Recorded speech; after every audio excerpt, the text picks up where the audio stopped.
ഇന്നലകളിൽ ഭാഗം 46. പപ്പാ! ശ്യാമിന്റെ കൈയും പിടിച്ച് മാനസി മഹിക്കരികിലേക്ക് പാഞ്ഞു. പെട്ടെന്ന് മാനസി ഓടുന്നതും ഒപ്പം ഭൂമി പോലും വിറയ്ക്കുന്നൊരു ശബ്ദം അവിടമാകെ മുഴങ്ങിയതും കേട്ട് എല്ലാവരും തറഞ്ഞു നിന്നു. ശ്യാം എന്താണ് സംഭവിച്ചതെന്നറിയാതെ പകച്ചുപോയി. മഹിയെ പിടിച്ച് മാനസി വലിച്ചതും മഹിയും മാനസിയും കൂടെ ഒരു സൈഡിലേക്ക് മാറി തെറിച്ചു വീണു. മഹിയുടെ കാറും ഇടിച്ചു തകർത്ത് ലോറി അവിടുള്ള ഒരു വൻമരത്തിൽ ഇടിച്ചു നിന്നു. സൈഡിലേക്ക് മാറി വീണ മാനസിയുടെ നെറ്റി മുറിഞ്ഞു. മഹിയുടെ കൈമുട്ടും പൊട്ടി. ഒപ്പം അയാളുടെ നെറ്റിയും അല്പം മുറിഞ്ഞു. ശ്യാമും ശിവയും കിച്ചുവും കൂടെ അവർക്കരികിലേക്ക് ഓടി. കിച്ചു വേഗം മഹിയെ പിടിച്ചെണീപ്പിച്ചു. ശ്യാം മാനസിയെയും. അവളുടെ നെറ്റിയിൽ നിന്നും രക്തം നല്ലപോലെ ഒഴുകുന്നുണ്ടായിരുന്നു. അവർക്കൊപ്പം ചുറ്റും ആളുകൾ കൂടി. മാനസി! ശ്യാം അവളെ പിടിച്ച് നേരെ നിർത്തി. മാനസി നെറ്റി അമർത്തി പിടിച്ചു. ശ്യാം വേഗം അവളുടെ ഷോൾ വലിച്ചെടുത്ത് മുറിവിൽ കെട്ടി. അങ്കിൾ, വാ, നിൽക്കണ്ട, നമുക്ക് ഹോസ്പിറ്റലിൽ പോവാം. നെറ്റിയിൽ നിന്ന് ചോര വരുന്നുണ്ട്. മാനസിയെയും ചേർത്ത് പിടിച്ച് ശ്യാം പറഞ്ഞു. ശ്യാം! മാനസി അവനെ പതറിയൊരു സ്വരത്തിൽ വിളിച്ചു. അവൻ അവളെ നോക്കിയപ്പോൾ അവൾ പറ്റുന്നില്ലെന്ന് കണ്ണുകൊണ്ട് അവനോട് പറഞ്ഞു. മറ്റൊന്നും നോക്കാതെ ശ്യാം അവളെ കൈകളിൽ കോരിയെടുത്തു. കിച്ചു വേഗം വണ്ടിയെടുത്തു. അപ്പോഴേക്കും മാനസിയുടെ ബോധം മറഞ്ഞിരുന്നു. അങ്കിൾ, കയറ്! ശ്യാം പറഞ്ഞതും ശിവ ബാക്കിലെ ഡോർ തുറന്നു കൊടുത്തു. മഹി ആദ്യം കയറി. പിന്നാലെ മാനസിയെയും കൊണ്ട് ശ്യാമും. മോനെ, മോള്! മഹി വേവലാതിയോടെ ബോധം മറഞ്ഞ് ശ്യാമിന്റെ കൈകളിൽ തളർന്നു കിടക്കുന്ന മാനസിയെ നോക്കി. ഇത്രയും നേരം അലച്ചിലായിരുന്നു. അതിന്റെ ഒരു ക്ഷീണം അവൾക്കുണ്ടായിരുന്നു. ഒപ്പം രക്തം കൂടെ കണ്ടപ്പോ ബോധം പോയതാ. പേടിക്കണ്ട. ഒരു കൈ കൊണ്ട് മാനസിയെ ചേർത്ത് പിടിച്ചും ഒരു കൈ മഹിയുടെ കൈയിൽ മുറുക്കിയും ശ്യാം അയാളെ സമാധാനിപ്പിച്ചു. അങ്ങനൊരു വാക്കിൽ സ്വയം സമാധാനം കണ്ടെത്താൻ അവനും ശ്രമിച്ചു. മങ്ങിയൊരു കാഴ്ചയിൽ മാനസി പതിയെ മിഴികൾ ചിമ്മി തുറന്നു. ഹോസ്പിറ്റലിലാണെന്നും മുറിവ് ഡ്രസ്സ് ചെയ്തിട്ടുണ്ടെന്നും ഒപ്പം ഡ്രിപ്പിട്ടിരിക്കുകയാണെന്നും അവൾക്ക് മനസ്സിലായി. കണ്ണിനൊരു മൂടൽ തോന്നിയതുകൊണ്ട് അവൾ കണ്ണുകൾ ഒന്ന് ഇറുക്കി അടച്ചു തുറന്നു. മുന്നിലുള്ള കാഴ്ചകൾ വ്യക്തമായപ്പോൾ കണ്ടു നിറ കണ്ണുകളോടെ അവളെ നോക്കി നിൽക്കുന്ന മഹിയെയും മഹിക്കപ്പുറം ഒരു പുഞ്ചിരിയോടെ നിൽക്കുന്ന ശ്യാമിനെയും.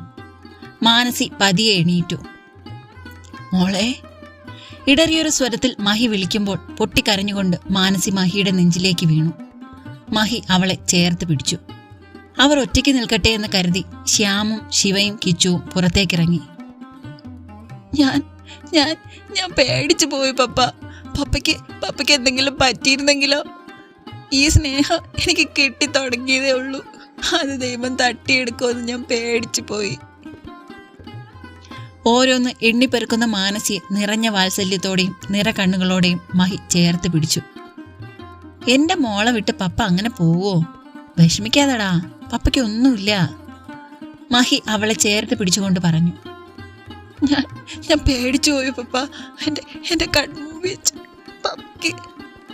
ബാക്കി പറയാൻ കഴിയാതെ അവൾ വിക്കി. മഹി അവളെ മുറുകെ ചേർത്ത് പിടിച്ചു. മോള് പേടിക്കാതെ, പപ്പയ്ക്ക് ഒന്നുമില്ല. ഞാൻ എൻ്റെ മോളുടെ അടുത്ത് നിൽക്കുന്നില്ലേ? മഹി വാത്സല്യത്തോടെ ചോദിച്ചു. മാനസി മഹിയെ നോക്കി പുഞ്ചിരിച്ചു. അവളുടെ പുഞ്ചിരി കണ്ട് അയാളുടെ മനസ്സും തെളിഞ്ഞു. പിണക്കൊക്കെ മാറിയോ നിന്റെ? മഹി അവളുടെ മുടിയിൽ തലോടി. എനിക്ക് പിണക്കൊന്നുമില്ല പപ്പ. ആരോടും വഴക്കിടാനും അകന്നു മാറി ദേഷ്യം കാണിക്കാനും മാനസി പഠിച്ചിട്ടില്ല. എനിക്ക് എല്ലാരോടും സ്നേഹം മാത്രമേ ഉള്ളൂ, മാനസി പറഞ്ഞു. നീ ഞങ്ങളുടെ പുണ്യാണ് മോളെ. അല്ലെങ്കിൽ ഒരിക്കലും ഒരു മകളും അച്ഛനെയും അമ്മയെയും ഇങ്ങനെ സ്നേഹിക്കില്ല.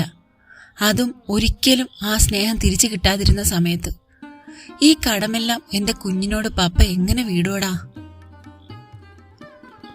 ഇനിയും അകറ്റി നിർത്താതെ ഒന്ന് സ്നേഹിച്ചാ മതി പപ്പ. പുഞ്ചിരിയോടെ മാനസി പറയുമ്പോൾ മഹി അവന്റെ നെഞ്ചിലേക്ക് ചേർത്ത് പൊതിഞ്ഞു പിടിച്ചു. ഒരച്ഛന്റെ ചേർത്ത് പിടിക്കലിൽ നിറഞ്ഞിരിക്കുന്ന കരുതലും വാത്സല്യവും സംരക്ഷണവും അവൾ അറിഞ്ഞത് ആ നിമിഷമായിരുന്നു. നമുക്ക് വീട്ടിലേക്ക് പോവാം. ഒരു 2 ദിവസം നിന്നിട്ട് പോന്നീ. മഹി ചോദിക്കുമ്പോൾ എന്തുത്തരം നൽകണമെന്ന് അവൾക്ക് അറിയാതെയായി. മോള് ആലോചിച്ചിട്ട് പറഞ്ഞാ മതി. ഇനിയും എല്ലാം അക്സെപ്റ്റ് ചെയ്യാൻ നിനക്ക് സമയം വേണമെങ്കിൽ കുഴപ്പമില്ല. ഇല്ല പപ്പ, അങ്ങനെയൊന്നുമില്ല. മാനസി മഹിയുടെ വാക്കുകളെ തടഞ്ഞുകൊണ്ട് ഇടയ്ക്ക് കയറി പറഞ്ഞു. എങ്കിൽ വന്നൂടെ നിനക്ക് എന്റെ കൂടെ? മഹി പ്രതീക്ഷയോടെ അവളെ നോക്കി. പപ്പ, എനിക്ക് ശ്യാമിനോട്. പപ്പ സംസാരിക്കാം അവനോട്. വേണ്ട, ഞാൻ സംസാരിക്കാം. പപ്പ ഒന്ന് വരാൻ പറയോ? മഹി അവളെ നോക്കി തലയാട്ടിക്കൊണ്ട് അവളുടെ നെറുകിലൊന്ന് തലോടിക്കൊണ്ട് പുറത്തേക്ക് പോയി. ശ്യാം മുറിക്കകത്തേക്ക് കടന്നു വന്നപ്പോൾ മാനസി കൈ രണ്ടും അവന് നേരെ നീട്ടി. അവൻ വന്ന് അവളുടെ കയ്യിൽ മുറുകെ പിടിച്ചുകൊണ്ട് അവൾക്കരികിലേക്കിരുന്നു. അവളുടെ നെറ്റിയിലൊന്ന് തലോടി പതിയെ വന്ന് ചുണ്ടമർത്തി. വേദനിക്കുന്നുണ്ടോ നിനക്ക്? ചോദിക്കുമ്പോൾ തന്നെ അവളെക്കുറിച്ചുള്ള ആകുലതകൾ അവന്റെ മിഴികളിൽ വ്യക്തമായിരുന്നു. ഇല്ല എന്ന് മാനസി മൂളി. ശ്യാം അവളെ ഒന്ന് നോക്കി.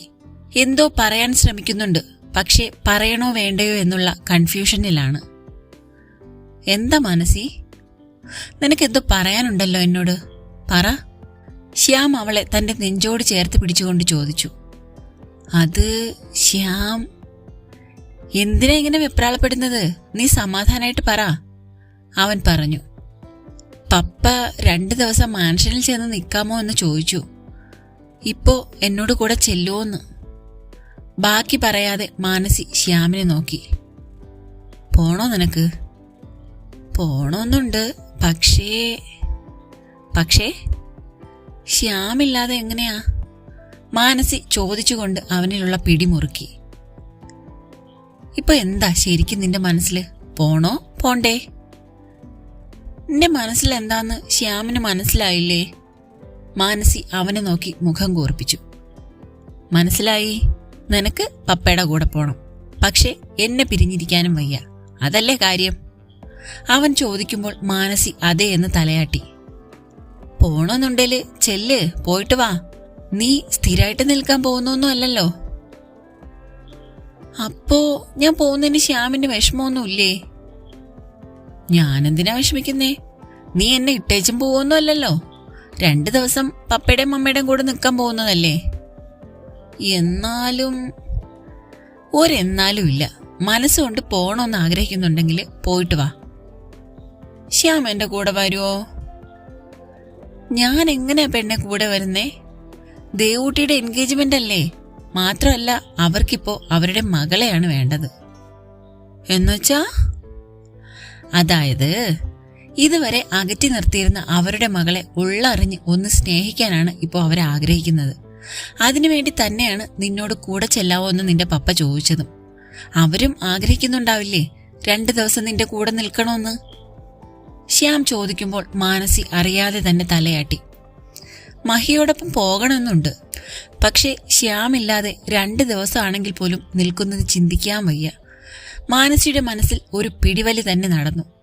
ഒരു പക്ഷത്ത് മഹിയുടെയും ശ്വേതയുടെയും ഒപ്പം നിൽക്കാമെന്ന സന്തോഷം അലയടിക്കുമ്പോൾ, മറുപക്ഷം തന്റെ പ്രാണനെ പിരിഞ്ഞ് ഒരു നിമിഷം നിൽക്കാൻ കഴിയില്ലെന്ന് അവളോട് ഹൃദയം വാശി പിടിച്ചു. വല്ലാത്തൊരു സമ്മർദ്ദത്തിലകപ്പെട്ട പോലെ മാനസി കണ്ണുകളൊന്ന് ഇറുക്കി അടച്ചു. ശ്യാം അവളെ ചേർത്ത് പിടിച്ചുകൊണ്ട് മുതുകിൽ പതിയെ തട്ടിക്കൊടുത്തു. ഒന്ന് ഓക്കെ ആയതും അവൾ തന്നെ അവന്റെ നെഞ്ചിൽ നിന്നും അടർന്നു മാറി. എന്തിനാ വേണ്ടേ നീ ഇങ്ങനെ നെർവസ് ആവുന്നത്? ഇതൊരു നിസ്സാര കാര്യല്ലേ. വിളിക്കുന്നത് നിന്റെ പപ്പയമ്മയല്ലേ. ഒരുപാട് നാള് നീ കൊതിച്ചതല്ലേ ഇങ്ങനെ ഒരു വിളിക്കായിട്ട്? ശ്യാം ചോദിച്ചപ്പോൾ മാനസി അതേ എന്ന് തലയാട്ടി. പോന്നൊക്കെ കൊള്ളാം, സ്ഥിര താമസാക്കി കളയരുത്. കുസൃതി ചിരിയോടെ അവൻ പറഞ്ഞത് കേട്ട് അവളും ചിരിച്ചു. ഇനി ശ്യാമിന്റെ അടുത്തേക്ക് വരുന്നേയില്ല, അവിടെ തന്നെ നിൽക്കാൻ പോവാ, കുറുമ്പോടെ തല വെട്ടിച്ച് മാനസി പറഞ്ഞു. ആ പെട്ടെന്ന് തല ചരിച്ചപ്പോൾ തലയ്ക്ക് നല്ല വേദന തോന്നിയവൾക്ക്. അടങ്ങിയിരിക്കു പെണ്ണേ, തലയിട്ടാട്ടാതെ, 2 സ്റ്റിച്ചുണ്ട്. അവളുടെ തല നേരെ പിടിച്ചുകൊണ്ട് പറഞ്ഞു. അവൾ അവനെ നോക്കി കണ്ണ് ചിമ്മി. പോയിട്ട് ഇങ്ങ് വന്നില്ലേ ഞാൻ അങ്ങോട്ട് വരും, തൂക്കിയെടുത്ത് ഇങ്ങ് കൊണ്ടുവരാൻ. അവളുടെ കാതിൽ പതിയെ പല്ലുകൾ അഴുത്തി അവൻ പറയുമ്പോൾ കാതുകളിൽ അലയടിച്ച ആ നിശ്വാസത്തരിപ്പിൽ അവളുടെ കണ്ണുകൾ അറിയാതെ കൂമ്പി. കാതരികിലൊന്ന് മുഖം അമർത്തിയിട്ട് പതിയെ അവൻ അവളിൽ നിന്നും അകന്നു മാറി. മഹിയെയും മാനസിയെയും കിച്ചു മാൻഷനിൽ കൊണ്ടുവന്നാക്കി. മാൻഷന്റെ മുന്നിൽ നിൽക്കുമ്പോൾ ഇന്നീ നാളുവരെ അവൾ അനുഭവിച്ച സമ്മർദ്ദവും വീർപ്പുമുട്ടലും അവൾക്ക് തോന്നിയില്ല. മഹി അവളെ ചേർത്ത് പിടിച്ചുകൊണ്ട് അകത്തേക്ക് കയറി. ആ ചേർത്ത് പിടിക്കലിൽ തന്നെ അവളുടെ കണ്ണുകൾ നിറഞ്ഞിരുന്നു. ആദ്യമായി പൂർണ്ണ മനസ്സോടെ മഹിയുടെയും ശ്വേതയുടെയും മകളായി അവൾ ആ പടി ചവിട്ടി. കണ്ണു നിറയുന്നതിനൊപ്പം ചുണ്ടുകളിലൊരു പുഞ്ചിരി കൂടെ തെളിയുമ്പോൾ അവളുടെ മനസ്സറിഞ്ഞെന്ന പോലെ മഹിയുടെ കൈകൾ അവളെ സുരക്ഷിതമായി പൊതിഞ്ഞു പിടിച്ചു. അവളെ നോക്കി കണ്ണടച്ച് കാണിച്ചുകൊണ്ട് പുഞ്ചിരിച്ചു. മാനസി തിരികെ ഒരു പുഞ്ചിരി മടക്കി നൽകി. മോളെ, മഹി, നിങ്ങൾക്കിതെന്താ പറ്റിയത്? അവരെ കണ്ടപ്പോൾ തന്നെ വേവലാതിയോടെ ശ്വേത അരികിലേക്ക് ഓടി വന്നു. പേടിക്കാൻ ഒന്നുമില്ല ആന്റി, പപ്പയും മോളും തമ്മിലുള്ള പ്രശ്നങ്ങളൊന്ന് സോൾവ് ആയതാ. കിച്ചു ചിരിയോടെ പറഞ്ഞത് കേട്ട് മാനസി പിന്നിൽ നിൽക്കുന്ന അവന്റെ വയറിലേക്ക് മുട്ടുകൈ മടക്കി ഒന്ന് കുത്തി. അമ്മേ, എടി എടി എടി എടി എടി! കിച്ചു അവളുടെ ചെവിക്ക് പിടിക്കാൻ തുടങ്ങിയതും മാനസി വേഗം ശ്വേതയെ പിടിച്ച് മുന്നിലേക്ക് നിർത്തി ശ്വേതയുടെ പിന്നിൽ മറഞ്ഞു നിന്നു. ശ്വേതയാണെങ്കിൽ ഒന്നും മനസ്സിലാവാതെ എല്ലാവരെയും മാറി മാറി നോക്കി. അത് കണ്ട് കിച്ചു ശ്വേതയോട് ഇന്ന് നടന്ന സംഭവങ്ങളെല്ലാം പറഞ്ഞു. എല്ലാം കേട്ട് ശ്വേത തരിച്ചു നിന്നു. എന്നിട്ട് ഒരുപാട് മുറിഞ്ഞോ രണ്ടാളുടെയും നെറ്റി? മഹിയുടെ കയ്യിലും കെട്ടുണ്ടല്ലോ. മോളെ, നിന്റെ നെറ്റി ഒരുപാട് മുറിഞ്ഞിട്ടുണ്ടെന്ന് തോന്നുന്നല്ലോ. ഒരു ഭാര്യയുടെയും അമ്മയുടെയും വേവലാതികളെല്ലാം ആ നിമിഷം ശ്വേതയുടെ വാക്കുകളിലും കണ്ണുകളിലും പ്രകടമായിരുന്നു. മാനസി ശ്വേതയെ ഒന്ന് മുറുകെ കെട്ടിപ്പിടിച്ചു. ഞങ്ങൾക്കൊന്നുമില്ല മമ്മ, ഇങ്ങനെ ടെൻഷനാവല്ലേ? ശ്വേതയുടെ തോളിൽ താടി മുട്ടിച്ച് മാനസി പറഞ്ഞപ്പോൾ ശ്വേത പുഞ്ചിരിയോടെ അവളുടെ കവിളിൽ തലോടി. അതെന്നെ, മോള് പറഞ്ഞതാ ശരി, താനിങ്ങനെ ടെൻഷനാവല്ലേ? മറുവശത്ത് നിന്ന് മഹിയും ശ്വേതയെ ചേർത്ത് പിടിച്ചു. കിച്ചു മനസ്സ് നിറഞ്ഞ പുഞ്ചിരിയോടെ അവർ മൂന്നാളെയും നോക്കി. അവന്റെ കണ്ണുകൾ മാനസിയിൽ തന്നെയായിരുന്നു. അച്ഛന്റെയും അമ്മയുടെയും സ്നേഹം അവൾ കൊതിച്ചതുപോലെ ആ കൈവെള്ളയിലേക്ക് എത്തിച്ചേർന്നത് അവളെ നെഞ്ചിലേറ്റിയ ഏട്ടനെന്ന നിലയ്ക്ക് അവനെയും സന്തോഷവാനാക്കി. ഇനിയത് അവരുടെ ലോകമാണെന്ന് മനസ്സിലാക്കി അവരോട് യാത്ര പറഞ്ഞ് കിച്ചു വേഗം അവിടുന്ന് ഇറങ്ങി. ചിലതെല്ലാം അങ്ങനെയാണ്, ആഗ്രഹിക്കുമ്പോൾ കിട്ടിയെന്ന് വരില്ല. ഇനി ഒരിക്കലും കിട്ടുകയില്ലെന്ന ചിന്തയിൽ ആ ആഗ്രഹങ്ങളെ വർണ്ണക്കടലാസിലോ ഹൃദയത്തിന്റെ ഏതെങ്കിലും ഒരു കോണിലോ തളച്ചിടും. പക്ഷേ അപ്രതീക്ഷിതമായി അത് കൈവെള്ളയിലേക്ക് വന്നു ചേരുമ്പോൾ ഈ ലോകം തന്നെ കൈയടക്കിയ പോലെ തോന്നിപ്പോവും. സന്തോഷങ്ങളെ തിരഞ്ഞിറങ്ങുന്നവൻ ഒരിക്കലും സങ്കടങ്ങളുടെ മുനത്തുമ്പിൽ പിടഞ്ഞു മരിക്കാറില്ല. അന്ത്യമില്ലാത്ത ആനന്ദം ഓരോ മിടിപ്പിലും അവൻ കണ്ടെത്തിക്കൊണ്ടിരിക്കും. ഒരിക്കലും ഹൃദയത്തെ വിരഹം കീഴടക്കാൻ അനുവദിക്കാതെ ഇരുളിനെ കീറിമുറിച്ച് അവൻ വെളിച്ചം കണ്ടെത്തും. നിറച്ചിരിയുടെ വെളിച്ചം. ഒരു അസ്തമയത്തിന് ശേഷം ഉദയം ഉണ്ടാവുക തന്നെ ചെയ്യും. ഇന്നലെകളിൽ ഇരുട്ട് പടർന്നിട്ടുണ്ടെങ്കിൽ നാളെകളിൽ വെളിച്ചം പരന്നിരിക്കും. തുടരും. അടുത്ത പാർട്ടുമായിട്ട് അടുത്ത ദിവസം കാണാം കേട്ടോ.